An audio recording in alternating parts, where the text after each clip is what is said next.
इस समय हम जिलाधिकारी कार्यालय पर खड़े हैं। आपको बता दें कि संसद से लगभग 143 सांसदों को निलंबित कर दिया गया, क्योंकि उन्होंने जो संसद में हमला हुआ था उसकी वजह से वो लोगों ने आवाज़ उठाया था, जिसको देखते हुए वहाँ के जो अध्यक्ष होते हैं उनको उन्होंने निलंबित कर दिया था।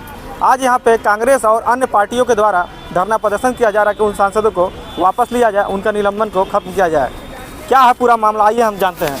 अच्छा, आप लोग किस लिए प्रदर्शन कर रहे हैं आज? ये जो हमारे आज आपको मालूम है कि देश के संसदीय इतिहास में पहली बार हुआ कि 146 सांसद संसद से निलंबित कर दिए गए।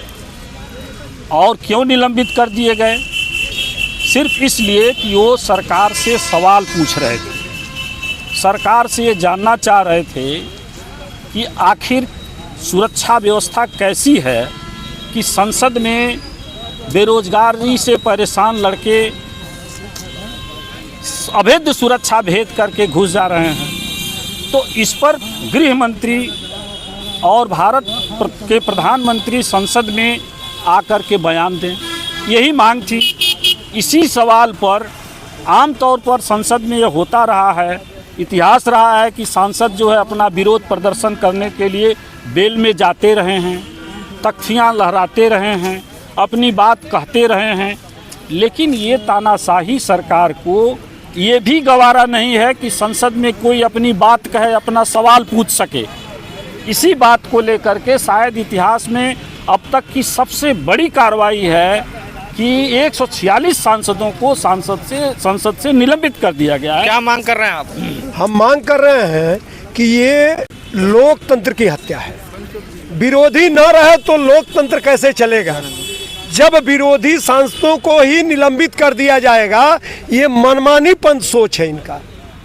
आज चुनाव से लेकर हर गतिविधि में ये मनमानी कर रहे हैं। अभी हमें पता चला है कि ये जो ITO की ज़मीन थी वो मंदिर के नाम से हो गई। ये क्या है? ये जनता के हक को मारा जा रहा है। अस्पताल में लूट मचा हुआ है निजीकरण के नाम पर, स्कूल में लूट मचा हुआ है। आप बताइए, संसद आज इस तरह का मतलब निलंबन कैसा है?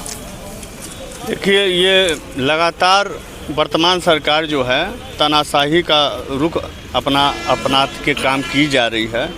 और मैं पेशे से चिकित्सक हूँ, मैं नई पीढ़ी को यही राय देना चाहता हूँ कि अब जो है ये जगने का समय आ गया है। वर्तमान सरकार के खिलाफ अब इसको उखाड़ फेंकने का काम करना चाहिए, क्योंकि ये लोकतंत्र का हत्या हो रहा है। चुनाव आयोग को इसने घोट लिया, इन्होंने मानव अधिकार आयोग को घोट लिया, इन्होंने महिला आयोग को घोट लिया।